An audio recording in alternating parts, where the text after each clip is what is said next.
مسلم league نون نے کبھی صحت کے معاملے پر سیاست نہیں کی۔ بانی پی ٹی آئی کو بھی صحت کی تمام سہولیات فراہم کی جا رہی ہیں۔ یہ ہر قیدی کا حق ہے۔ وزیر اطلاعات عطا تارڑ اور وزیر مملکت طلال چودھری کی اسلام آباد میں پریس کانفرنس۔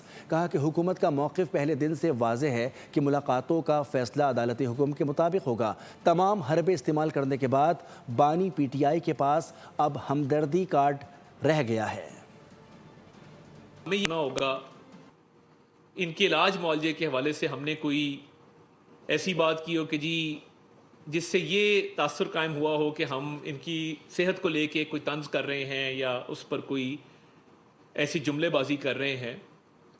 تو یہ ہر قیدی کا حق ہوتا ہے کہ اس کو صحت کی جو سہولیات ہیں، میڈیکل فیسلٹیز ہیں، وہ فراہم کی جائیں آئین قانون کے مطابق، اور وہ ان کو بھی فراہم کی جاتی رہی ہیں، کی جاتی رہیں گی۔ استعفوں کے بعد اسمبلیاں توڑنے، 26 نومبر 9 مئی سب کچھ کرنے کے بعد ایک ہی ہتھیار رہ گیا، ہمدردی کارڈ۔